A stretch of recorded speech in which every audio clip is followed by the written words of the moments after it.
You're all very welcome. That's the first thing to say. All very welcome. Obviously, this couldn't happen if you weren't here. So, and it's great that so many people have come. Arguably, this is the biggest audience that I can remember for a lunchtime session. We're going to start, before I say any more, with just a couple of minutes from Tracy McGrory here on the harp.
Format in terms of how the room is laid out is different from last week and the other testimonies.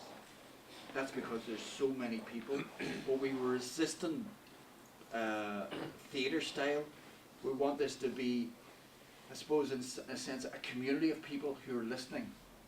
And the invitation is to listen with the ears of your heart.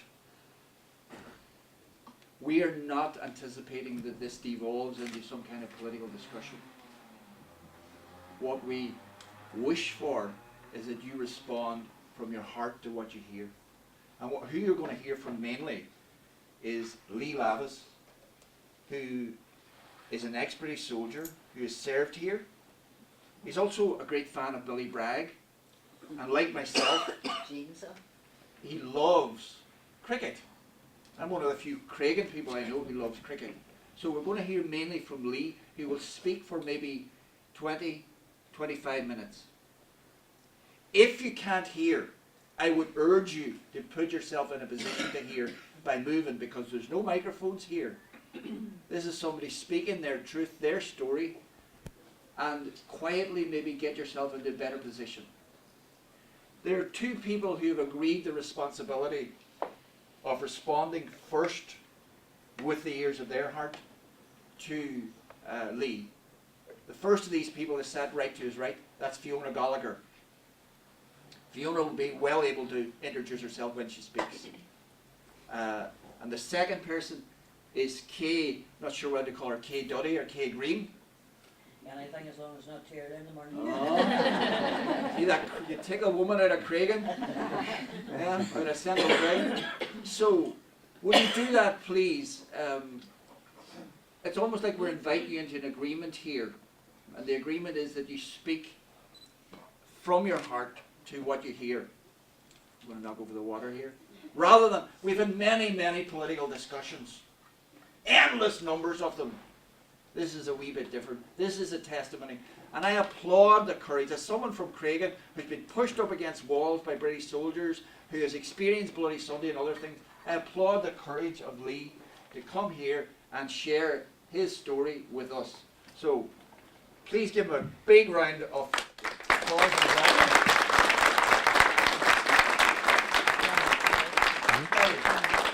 I don't imagine that Lee is going to stand, but you do your best to hear. If you need to move, there's an aisle, you can move closer, you can squat down here, but please make yourself comfortable.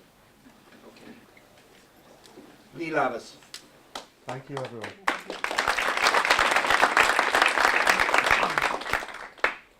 Thank you, everyone. I'm rather overwhelmed by the amount of people who have come.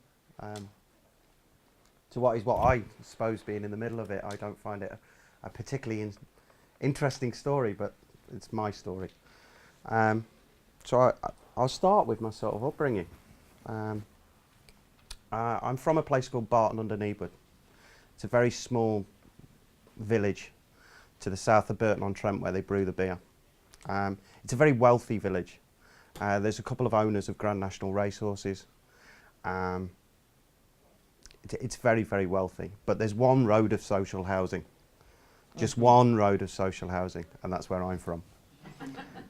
And it really informed my upbringing because I got the trappings of a really well-resourced and great school, but I was from the road of social housing, so that's where I was in the pecking order. You were very aware that we were called the council house kids. And I was brought up in a household. My dad was a lorry driver, and before that he'd been a soldier himself. And my mum's a cleaner. And my household growing up was very loving, but there was no emphasis given on getting education. School was a phase of your life that you passed through and you finished it, and then you went and worked. There was no ideal of going to college or going to university. And that really informed my schooling. There was no onus on me to do particularly well, no matter what abilities I had. And plus I'd been put into this one of the council house kid, the council house kid background. So I suppose I kicked against that and became a kind of inverted working class snob as I was growing up. And I was a great deal of a great challenge to my teachers. I was once told I would go home and I would read things, and I had access to books, and I loved reading, even though I wasn't trying hard at school. And I was reading all sorts of left-wing literature. And then I would use that and go into history lessons and absolutely destroy the history lesson with naive Trotskyist arguments. Although I wouldn't have understood them as such at the time. One of my history teachers actually said I was the best researched disruptive pupil he's ever had. And I just caused havoc around me. And for some reason I had a way of getting away with it. The teachers seemed to like me. So I got plenty of smacks off my dad, but I became the school sort of joker. So I left school and I finished school at 16, and I had no qualifications whatsoever. I had a bit of intelligence, I suppose, and I loved reading and so on. I wasn't very good at writing. But I had no qualifications whatsoever.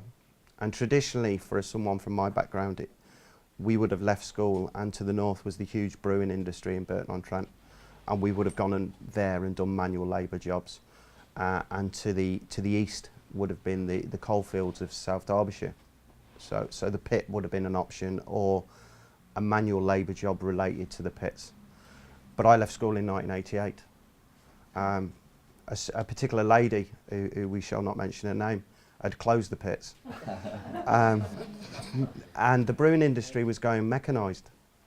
So all those jobs that would have been done by the unskilled were now being done by machines. So there was a very bleak economic employment landscape. And for a while I became an apprentice butcher. It was a really horrible job, and I think I was earning £29.50 a week as a YTS lad. I could barely afford to go to the next town, let alone go on a holiday. It was a horrible job. We were working about 60 hours a week. Really hated, getting up at 6 o'clock in the morning and cutting up frozen ox liver. It's just not a lot of fun. And I stuck it out for a while. But people around me, guys who had been from my road in the village, and also guys from the town from similar backgrounds for me, had gone away and joined the army. And my dad had been in the army. And not far from where I worked there was a recruitment office, and I walked past it every day. And the kind of way that they were selling the army in them days was like adventure training, and there'd be pictures of this band of brothers all drinking, and there would be, if you were sent to war at all, it would be humanitarian, and of course you were English, so you were on the side of the angels, and it just looked very, very attractive to a person of my age. You would get the ideal that I was. It was almost like I got the ideal that I was going on an 1830 holiday if I joined the army. And for the Americans in the room, it was almost like I was going on an extended spring break. So I made the leap, and I went to join the army, but it had never been a particular ambition of mine. It was just, it was something that offered the possibility of travel. It was something that offered a wage. It was something that offered a roof over my head. And all those and it also was something that offered me status.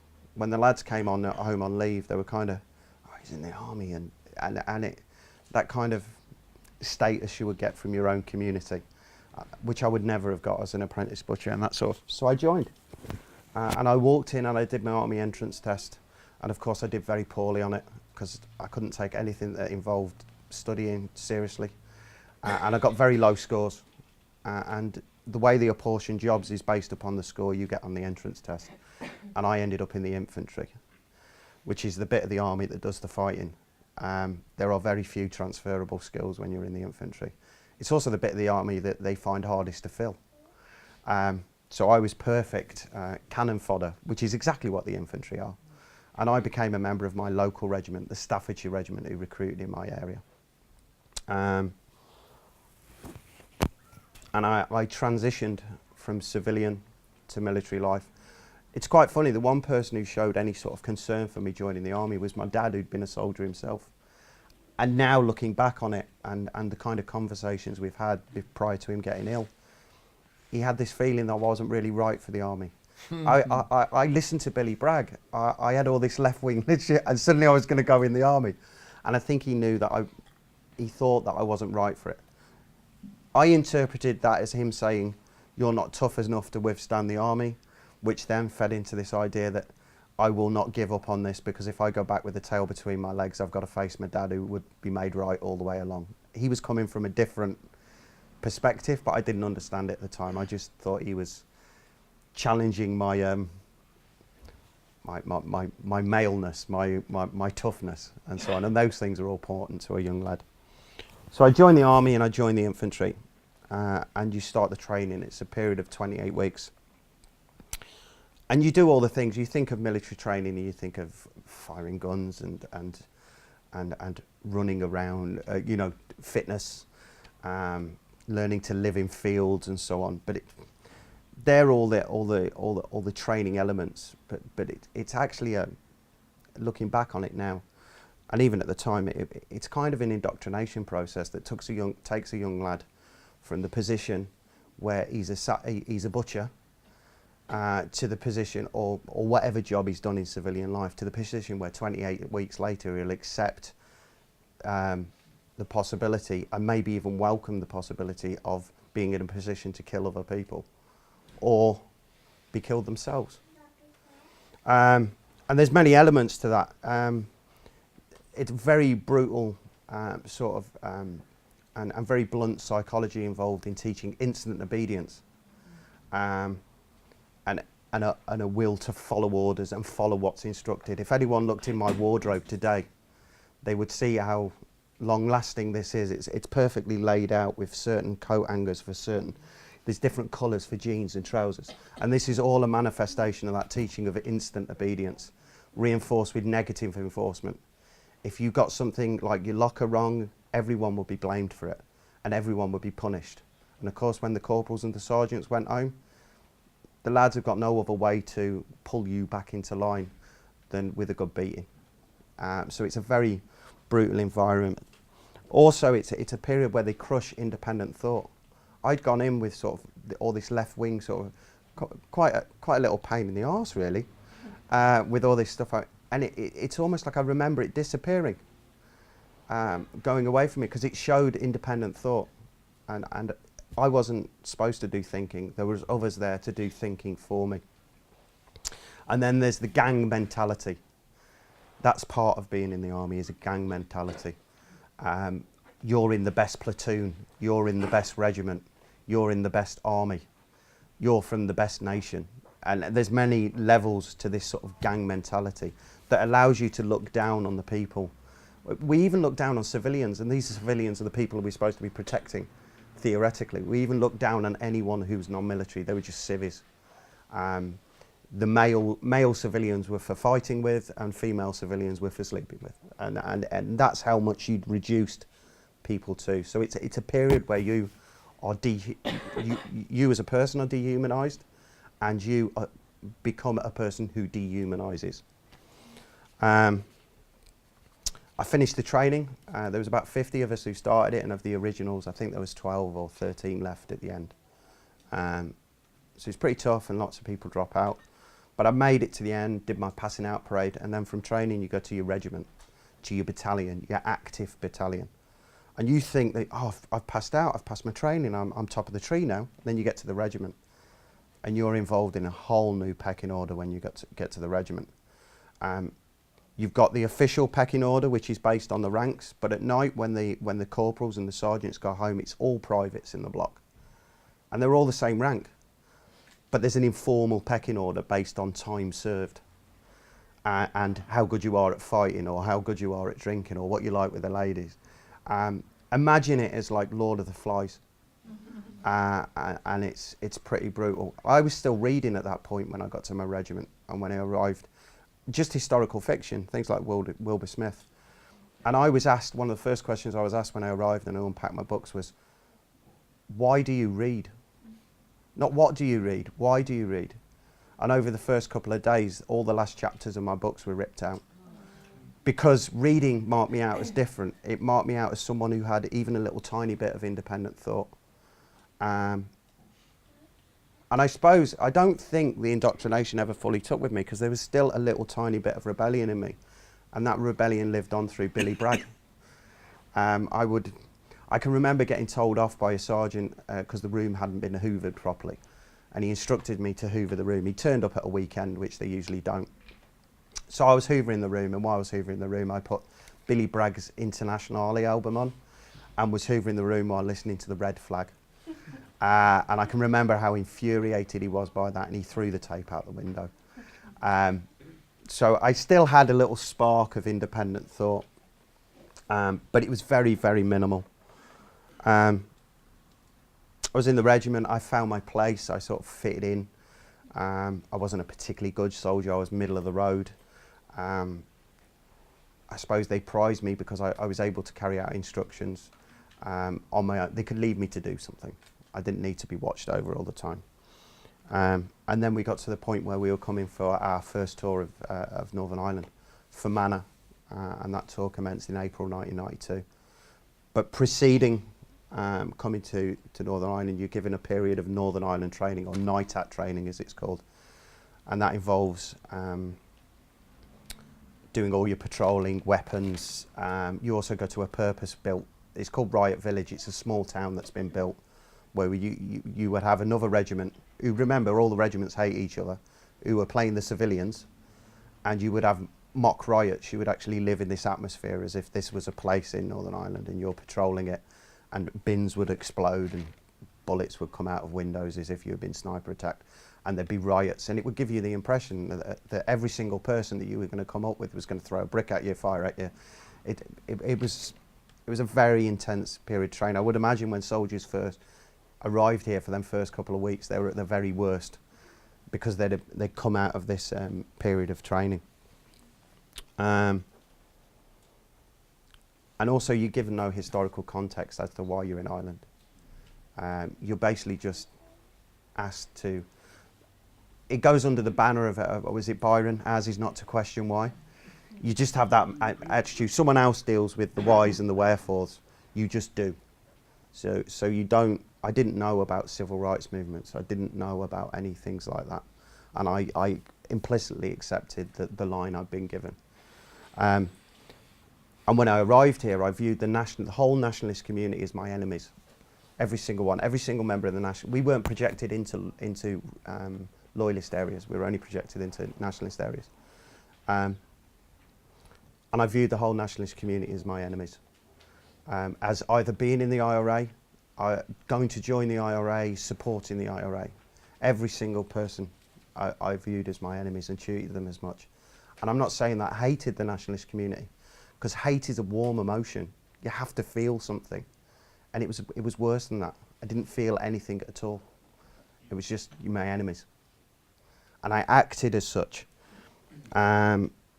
We used to do patrols, and I was also on a permanent checkpoint in Fermanagh, and we would torture people coming through that checkpoint. There was one particular guy who owned a farm that was split by the checkpoint, and he had to come through to earn his living, to till his land. And it was told to us by the regiment who'd gone before that if you held on to this guy a bit longer, he would refuse to leave the checkpoint. You could wind him up. And supposedly he had a relative who was involved, who was a player, which was the common sort of way of describing these things. And we just used to, 6 or 7 times a day we would stop him and just hold him there. We once spent 3 hours searching a 1960s tractor. You could imagine how sparse that is. And the poor man's just trying to earn his living. And at the time I thought nothing of it. I was one of the pack who was doing this. And it was happening to him day in, day out. And we told the next regiment to come along that that was the case, and I'm sure it continued. And who knows how long it had been going on before that, because that checkpoint had been there since the early 70s. And he's always had his farm there. But I thought nothing of my actions and behaviour. This was the enemy. They didn't wear uniforms, so they were all my enemy. And that informed my behaviour. And no one instructed us not to behave like that. And although that's the context in which I acted, and I have to be responsible for my own individual actions, that's the context in which it happened. We finished our Northern Ireland tour after 6 months. I'd had no interaction with the civilian population outside of being a soldier. You just get 6 days off in the middle, and the rest of the time you're on duty. You're either patrolling, you're in a tower, you're stopping people at checkpoints. So I knew as much about the north of Ireland when I left as when I went there, which was nothing. We went back to England, and we were there for a couple of years. I got myself in trouble lots. I wasn't very good at barrack room life. I couldn't see the sense in being shouted at all the time when there actually wasn't an active enemy around me. And I would get in trouble for minor misdemeanours, but was quite good at my job, so I got away with it. Everyone in the army spends a little time in the little, every camp has a jail, and I think every soldier spends a little bit of time in that jail at some time or another. Until 1994, February 1994, when I returned to Ballykinler, returned to Northern Ireland to do a 2-year tour from Ballykinler in County Down. And from Ballykinler you covered South Down, which was Newry and Warren Point, for a month, and then you did a month of Ops Company, which theoretically you could be used anywhere in Ireland, but we were always used in South Armagh, most often around Crossmaglen. And during that period I was involved in the rebuild of Crossmaglen Police Station. There was 10 attacks in 10 weeks. A helicopter was brought down at the beginning of it. It was a very intense time. There was 2,000 soldiers protected into Crossmaglen, what, a population of sort of 900, 1,000. There's double the amount of soldiers there. There was checkpoints on every single road. The more we were attacked, the more fearful we got. The more fearful we got, the more we hit out. It was a difficult time for us, and I can't imagine how difficult it was for the population down there, although I wouldn't have thought of that at the time. And we went through that period, and at the end of that kind of ended in June, July. We went back to our camp, and then it was announced that on August the 31st there'd be a ceasefire. And then it came out that this ceasefire had been being negotiated over a period of years. So while I was in Crossmaglen risking my life, being projected onto people and having an impact on their life within that community, there was a ceasefire being negotiated. And something in my head went, why, this seems stupid.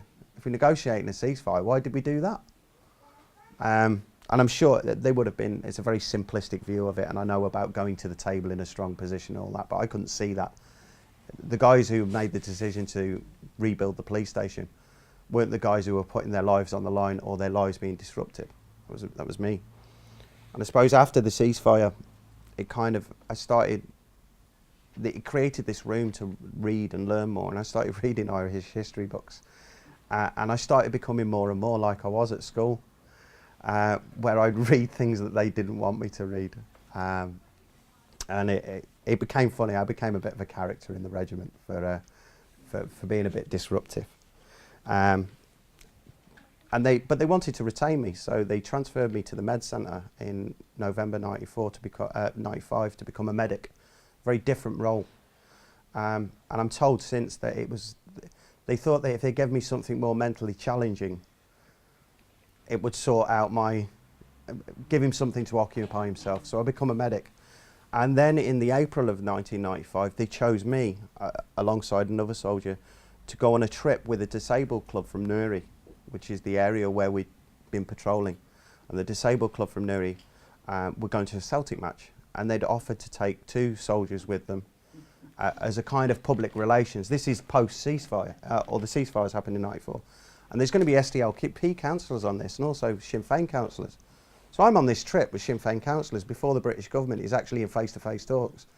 And you've got a really great spectrum of people from the nationalist community on this trip. So I go away, and suddenly I'm in an environment for the first time ever where the people I've been sent to police are individuals outside of an army model. They're suddenly taking shape as people, and I'm meeting people who are not involved in anything but have been victims, people who are involved who are explaining why they're involved, and all the different elements. And it was a real reawakening for me, because suddenly people who I'd dehumanised, who I'd accepted implicitly that I would do harm to if it came to it, suddenly became humans to me. I suddenly had this reawakening, or this awakening in myself, where I realised that although I'd never been involved in a Bloody Sunday incident, or a Ballymurphy incident, or a Lee Clegg incident, or the very many other incidents, I had been involved in harassment. And I had a mindset where I think if I'd have been in their situations, it's quite possible I could have been one of those soldiers. And it was quite horrific to me it was quite traumatic for me to realise that. And I think that was really the end of me as a soldier. That was me finished. Within a year of that realisation, or little over a year of that realisation, I was out of the army. That was me done. I could no longer, the people at the other end of the gun were humans. And it's very different then. I'd lost the ability to dehumanise. I left the army in 1996, but I'd met a girl from here in mid-1994 who was from a loyalist estate in South Belfast. It's quite funny, a lot of the lads met girls from loyalist estates, and they would have been very, very loyalist. They would have upped the UDA and things like that, and the lads would have adopted their attitudes.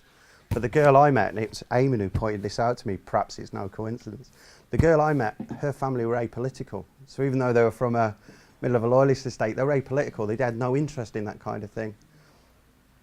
So I left and moved in with my girlfriend and lived in a loyalist estate in this sort of apolitical environment. But I've got who understood my doubts with regard to conflict, the conflict I've been involved in and all conflicts.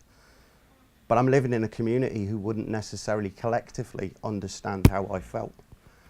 So I just kept how I felt to myself. I internalised it all. I had a daughter in 1996, she's now 18, Emma, who's adopted the attitudes of her mother.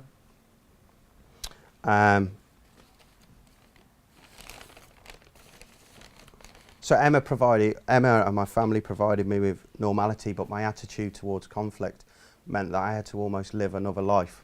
How I felt and how I projected myself were two different things because of the environment I was living in.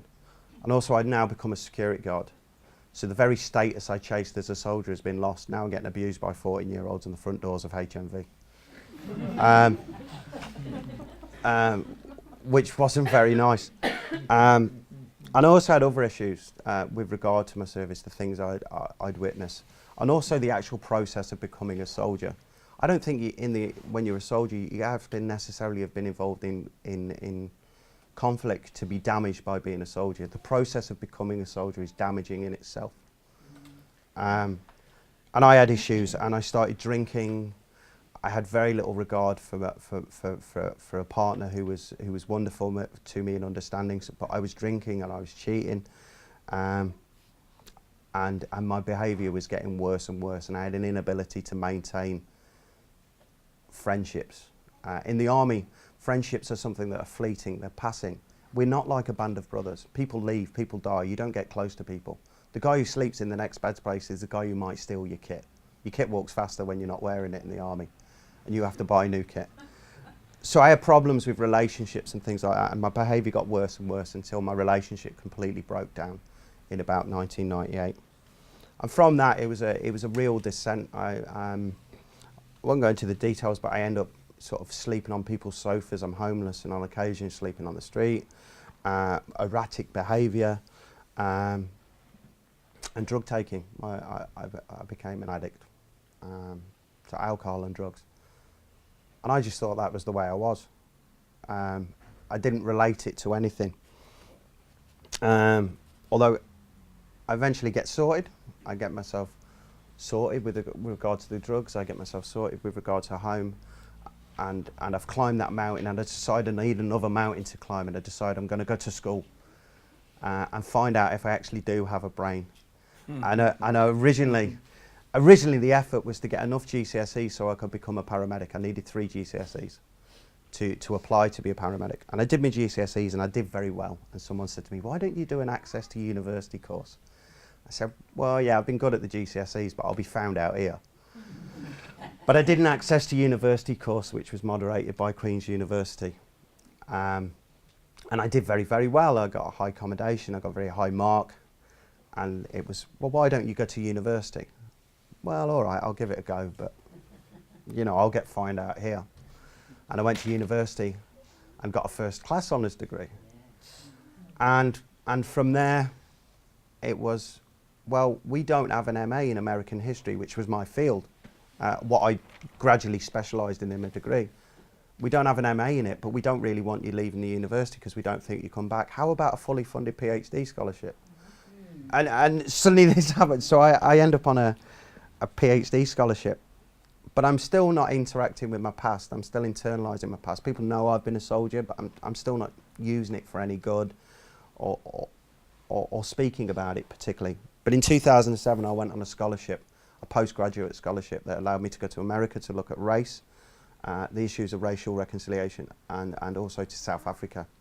And when I was in South Africa, I heard about a project that involved former ANC fighters and former members of the apartheid security forces speaking together on a platform, allowing those people that they interacted with as combatants to speak to them, to ask them questions, to get to know them as human beings, but also for them to be able to answer questions and give context to the many horrific things that have been done.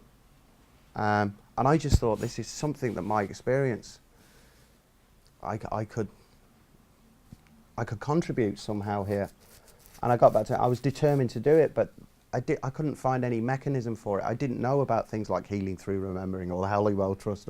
I'd never grown up in that world. So I didn't know about any of these things.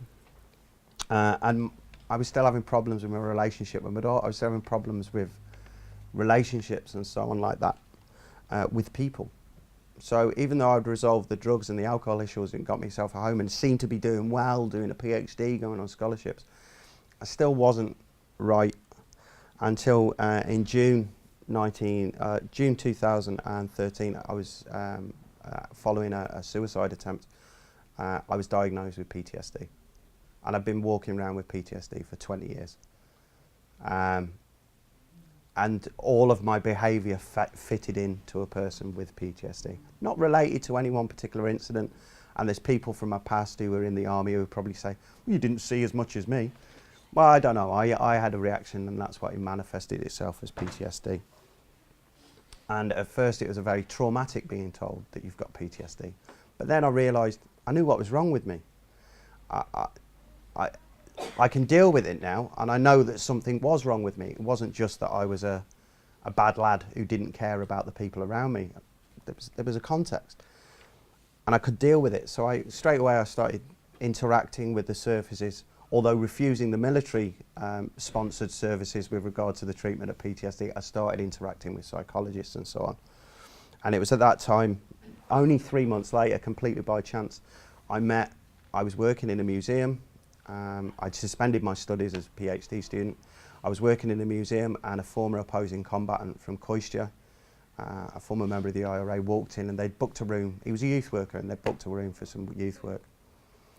And I suddenly realised this is my chance to say I'd like to be involved in this kind of work. And we went up for a walk around the museum, and I introduced to him who I was.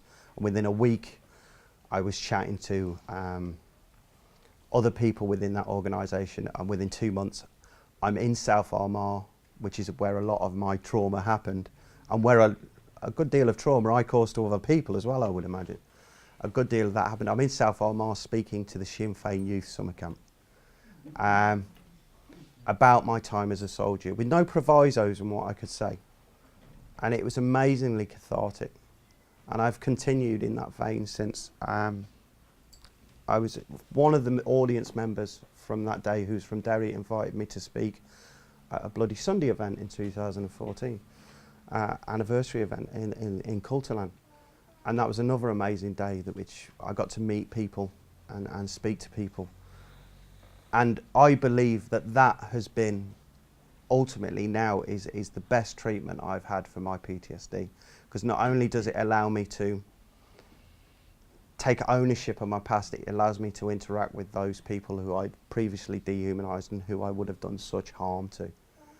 And to listen to their stories and to get greater and greater context of the situation I was involved in and greater understanding, and it's freed me. I'm now at the point where I'm getting to the point where I'm going to reactivate my PhD studies. I have a wonderfully loving relationship with my daughter where we see each other all the time.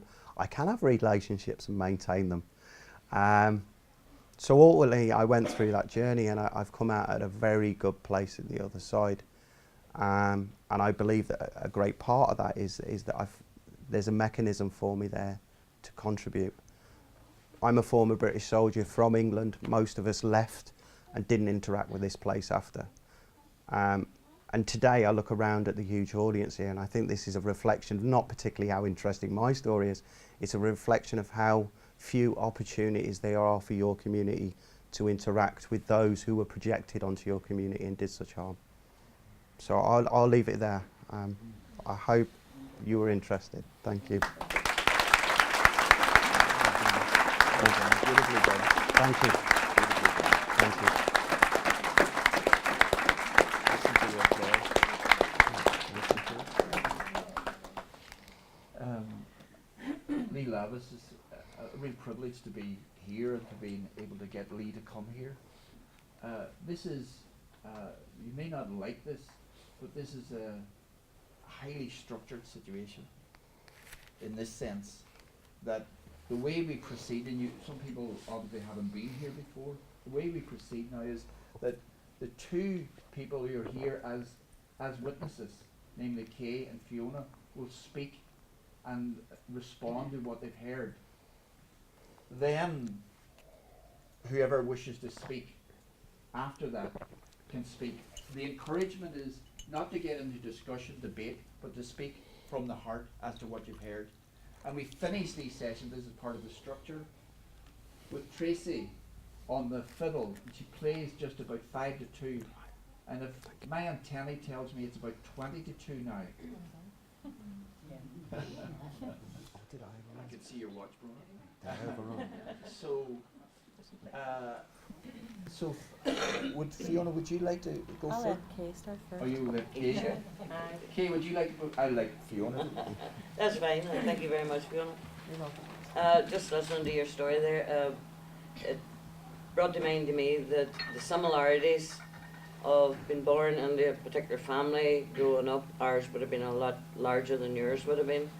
The other similarity was leaving school on a Friday and going to work in a shirt factory on the Monday, and further education just was not part of it. And I remember running home after the first week with my wee wage packet, wee brown envelope, with the princely sum of £3.7 and 6. And I ran home, didn't get even open it, to get a bus home, ran home to get handed this £3.7 and 6 into the house to make that major contribution to the household, you know. So I think your upbringing and our upbringing would have been very, very similar in many ways. The other part, the difference being that for us, because there was a large family, there was 15 of us, my mum and dad was 17, we were being brought up as it's always referred to now as the Troubles, and having to deal with a family. My mammy, unfortunately, God love her, died in 1968 with lightning leukemia. So as you're aware, that was prior to Bloody Sunday. And when wee Jackie was gunned down on Bloody Sunday, my daddy being my daddy, and this is the way our family was brought up, was he said then, that's why the Sacred Heart took your mother. He didn't want her to be here to go through this trauma at this time. So it was a case of whoever was the oldest taking on the running of the household and helping the rest and working as best you can, going and coming to school, work, etc. And we were never politically minded. There was always a rule in the house: football, politics and religion was never to be discussed. Like a family of that size, it was always going to end up in a big row, you know what I mean, with all the different opinions and stuff. So it was a case of helping the family to move on and do the best we can, step by step. After what happened to Jackie, everything kind of changed, and it changed in a way that our wee Jackie wasn't come from his work. He was a great wee amateur boxer. He went to his training. He had quite a few girlfriends that we've since discovered that we didn't know at the time that he had. Going to his boxing training, he was stopped by the army and messed about. So much so that at one stage we actually have a letter at home that he had applied to join the Merchant Navy, because my daddy in the earlier part of his life had been a member of the Merchant Navy as well. And the ironic part of that letter, when the first he applied, he was 6 months over the recruitment age, but they had sent him a letter then to say that there would be someone here that he could talk to, the recruitment officer or whoever would be there to talk to him, and his appointment was for the 4th of February 1972. So the sad fact of it was that he never even got that opportunity to try that. That link in our big chain had been severed. Now, to save us from going out and looking for retribution or whatever, we didn't talk much about it at home, because obviously that was another that was going to be, you know, mostly too emotional or whatever. But eventually, the one thing that stuck on our minds was the idea that not only had they gunned Jackie down on the street, but they'd slandered his name. And that, for me, was nearly worse than the fact that he was gunned down like a dog in the street. And I can understand now the thinking when you're saying with the way you're trained to be oblivious to people. And it was so important then that we set about, as much as we needed the truth about what had happened to Jackie, and we needed that stain taken from his character, how anybody dare defame his character. And then it was made worse then when the first whitewash, the Widgery whitewashers come to know. And what they did, they made the innocent guilty and the guilty innocent, and that only made things 100 times worse. So for most of my life, my adult life, I have spent fighting Jackie's corner. I should have been on the boxing ring along with him. And Jackie should have been still in the boxing ring. He still could have been a professional boxer. It's all these questions we'll never know. Would he have married? Would he have had a wife? Would he have had more nieces and nephews? So that link in that chain was broken. And for me personally, on the day that the Savile inquiry made its findings known, that idea of finally getting Jackie's name cleared, for me, was just the most wonderful moment of my life. I thought, this is what we wanted, this is what we wanted. They finally acknowledged the truth. It was 100% innocent. He wasn't doing anything. That slander has been removed from his name. And that particular day has near enough passed me by in a haze, because I remember vaguely coming out. We were all under house arrest basically in the Guildhall while the report was being, reading the report and whatever. And then we eventually come outside, and it was a beautiful, beautiful day. It was even nicer than what it is out there right now. And I remember walking out to get out to the platform and thinking, they're all smiling down on us today because the sun was just beaming down. And you could have nearly seen, you could have heard a pin dropping, and I couldn't believe the sea of people that was there. And I thought you could have nearly seen a black veil lifting from the heads of the people that was standing there. Because not only was our loved ones, our families, the other thing that I didn't say and all that was house raids. Now, I think we were among some of the families that didn't get an awful lot of house raids, but we were house raided, herded like sheep into a room and treated like criminals, blah, blah, blah. But that particular day, as I say, I could just feel this black cloud lifting, and I thought, our loved ones are exonerated, the people of Derry are exonerated, the people from all over that was accused of all sorts of things are finally exonerated. And it was about 3 days later that I actually watched Cameron make that speech on TV. I was sitting in the house myself, Kevin was at work, and I sat and I cried like a baby. And I thought, oh, happy days. Now, the truth's there, all the evidence is there, and something can finally be done now about, and they had the golden opportunity to say, right, this is what happened, it shouldn't have happened, but it happened. The next thing then, the PSNI announced a murder inquiry. And I thought, people say, oh, the Bloody Sunday families have got everything that's going, blah, blah, blah. We have achieved a lot, and it was hard work, hard toil throughout the years. And my heart sunk. I thought, oh, sweet mother of God, what does this mean now? And as opposed to being able to try and move on from that wonderful, glorious day, I'm nearly back where we started, because this murder inquiry is now ongoing. And it's from 1972, and this is now 2015. And we're still in the middle of that cul-de-sac, no way out, because as much as I want to move forward in my life, I want my family to be able to move forward with their lives. On the bus one day, coming home from a hospital appointment, because I have a twin sister, this lady says, oh, no, you're not the other one, you're the Bloody Sunday woman. And I thought, that was a lovely title, that, do you know what I mean? But I was proud to do as much as I could do. But unfortunately, I just feel now that people say, oh, it's time to move on. And they're right, it is time to move on. But I just want the opportunity to be able to move on, to be able to do what you've done. Do you know what I mean? And people want you to talk about Bloody Sunday all the time. I don't want to talk about Bloody Sunday all the time. I will never forget what happened that day. I was very fortunate that I wasn't on the march that day, because I don't think I'd have been here now. I'd have been in the nut house a long, long time ago. But I think what I want now is everybody in this room today to pray. And the sad fact is, everybody that went to give evidence at the Savile inquiry will have to give evidence again now for a murder inquiry, which I think is horrendous having to even ask them. And what I would like you all to do today is to pray, whoever God you pray to, or whatever idol you pray to pray that this will happen sooner rather than later. Because right now, we're almost 5 years since the announcement of the Savile inquiry, and we're not a step forward to finding out who actually murdered our loved ones.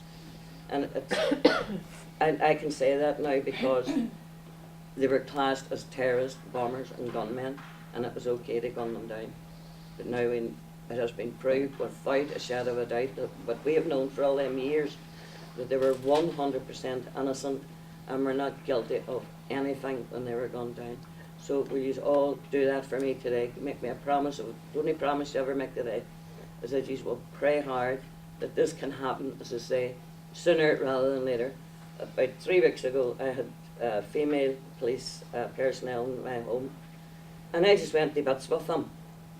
And I thought, but this could have been all behind me. I says, nearly 5 years now.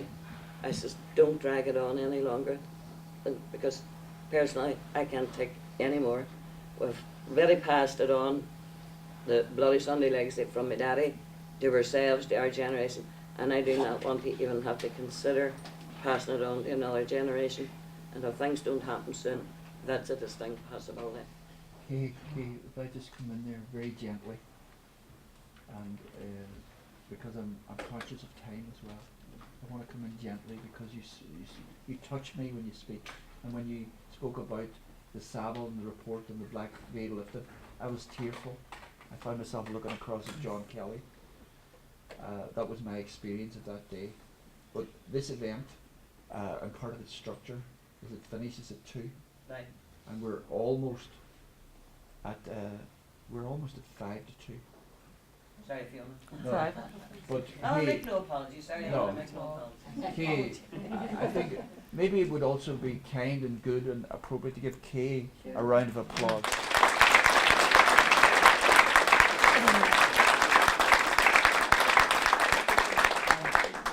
And Kay, you've also requested people's prayers, and hopefully you can hear and privately respond to that request.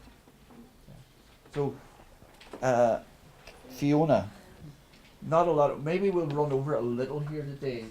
Yeah, a little. So Fiona Gallagher, and I purposefully have not introduced her any more than that. I just something that Kay said, and it's where we all start from, that common ground, and what you don't see whenever you're in the middle of something like Bloody Sunday and having someone killed belonging to you. My brother was shot dead by a British soldier on the 17th of May 1976. He had served time for membership of the ARA, which he joined as a 16-year-old boy after what happened on Bloody Sunday, after the experience he had on Bloody Sunday.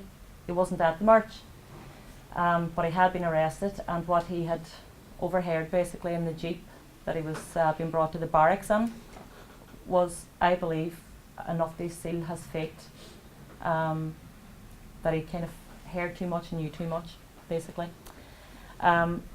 But he had been in jail, as I say, and got out on the 11th of May, and 6 days later he was dead. He was 20, and 5 days after his death he would have celebrated his 21st birthday. So just, I was thinking about it today, and I've spoken about it. What was the food and drink that was bought in for a massive celebration for his release and to celebrate his 21st birthday actually became the food and drink at his wake. Growing up, I was 7.5 when that happened, and growing up it was very much a case of, because I was one of the youngest in the house, that it was like a learnt experience. Everything I heard was passed down to me, so I absorbed that. And obviously enough, you know, there was a lot of resentment, anger, hate, and just why did this happen to our family? Why was it happening to our people, basically? Because the way we saw it was, the army was attacking us for just simply being either Catholic or Irish, and that just didn't seem fair. But when Lee talks about his upbringing and, you know, no prospects, I can identify with that. We, as you said, and that was one of the things I've often said, we left school. Education wasn't a thing that was, you know, focused on, not like today.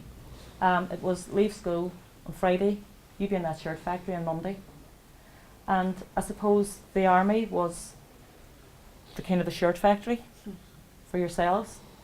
But growing up with what I've come through, I went through every range of emotion, and as far as I was concerned, that uniform, there was no humanity in it. there was not a person behind it. So that uniform had no feelings, thoughts, or direction, or thought for anybody belonging to me. So why should I have thought for a uniform, really? I never stopped to think that when a soldier died, that the family grieved, the family shed tears, the family lost out belonging to that soldier just as much as I had, just as much as my family had. And it took a very long time for me to get to that point of actually listening to an English accent could send me into a rage, because it was a blanket coverage that everybody with that accent was the reason my brother was dead. The English were here. That's all I felt. And it's a journey. And it was about maybe just over a year and a half ago that I saw something on Facebook, and it was a speech by a fellow called Ben Griffin. He was a coordinator for Veterans for Peace. And when I went to watch that video, my first thought was, I was being very cynical. I thought, I can't wait to hear the same bullshit I'm used to hearing. And that's only 3 years ago, so you know, it's been a long, long process. As much as I felt that I had some forgiveness in me, or some understanding, or had passed, you know, left behind some of the hurt. When I saw that video, I thought, no, I'm waiting to hear the same tosh. And I was very, very surprised. I was hardly halfway through the video when I opened it, and I was in tears, because here was somebody standing up from a representation of a non-human uniform to me, and being very human, and saying the things that I never thought I was going to hear. I never thought I was going to hear someone saying that what we're doing is wrong. Waging war on these people are wrong, and not just in the north and Afghanistan, Iraq, that you're going in and you're decimating people's lives, and for what? So it made me reflect on how I felt about, and I that was the first time that I actually saw the human side to a soldier. And I thought, I have to make my mark. It compelled me to go somewhere to say something, because I never knew that there could be a forum like this. And what I actually done was I googled Ben Griffin's name, and just kept going back and clicking on each link until I eventually got to the Veterans for Peace wall. And I don't know what the issue was about at the time. It was like I spilled my thoughts and feelings onto that wall. And what I was very honest about my account, about how I felt about my brother, how I felt about the injustices that I had experienced, the harassment, the house raids. And but I also said, I can't handle this anymore. I can't cope with this feeling. I don't want to hate. It's destroying me. I want to talk to somebody, and I want to understand. And that was my light bulb moment. And then I met Lee, and everything he says is true. He is a troublemaker. No, he's not. He's quite good, actually. But and the first time I met Lee, I was still a bit hesitant, because I thought, what am I doing? What are my reasons for going to meet this person? And I know he's an ex-soldier, but is he still in the same mindset, even though we'd had conversations? Yeah. I'm a member of Veterans for Peace as well. Sorry. That's how we met. And you know, I forgot that. Lee reached out to me to talk to me because what he had seen on the wall. And but very quickly I was put at my ease, and I would say that me and Lee are great friends. I don't see him as that uniform. I've never seen him as that uniform. I'm going to wind up now. But Oh, the I thing thought you were is- reaching out to shake his hand there. Oh no. Um, But the thing is, I feel that I have moved on a lot, but at the same time, I still have my hurts. My brother's anniversary has just passed, and this Friday, Jim would be 60. He would be celebrating his 60th birthday. He might not be here, but I am, and I'll be going out to celebrate it. But I think, you know, there is that opportunity that if you can reach out and talk to somebody, and I think it has to start at this level of those who've been hurt, because he's been hurt as well. British soldiers have been hurt, and I think that we have to have that understanding that we might come from such opposite sides, but we're so very much alike. And I just want to leave that with you now. Thanks very much. Beautifully spoken. Beautifully spoken. No, no, you didn't. Beautifully spoken. You know that wee moment after you've spoken where you think, did I say everything I meant to say, or did that sound like topsy-turvy? Fiona's just said to me, I think I lost my thread. I think what I heard was really eloquent, really beautiful, really powerful. So let's hear it again for Fiona, who's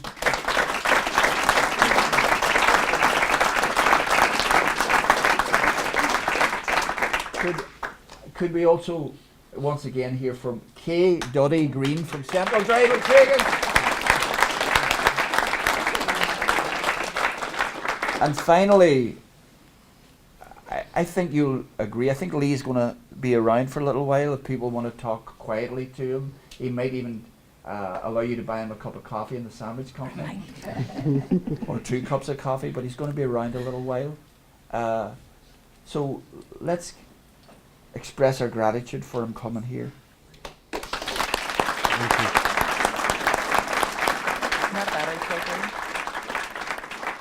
And if we can, therefore, we go to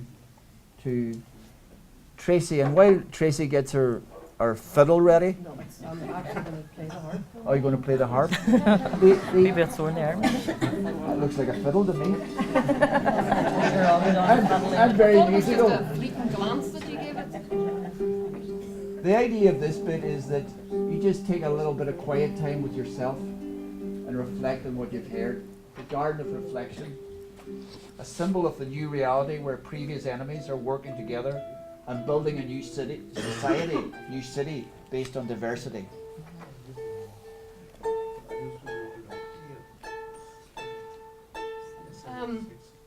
I have spent a lot of the time recently on the battlefields of World War I, taking youngsters from here and from the Republic of Ireland not to experience, but to try and understand that conflict. And hearing you today, Lee, and just the story of joining the army and what you went through was I think everybody should hear that, because there's not maybe that understanding out there about that, so thank you.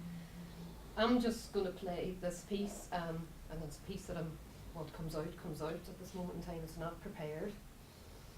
And it's just called Mindsets, because I think we're talking about mindsets, and we're all brought up in a way and conditioned a mindset of the army, mindset of how we treat other people.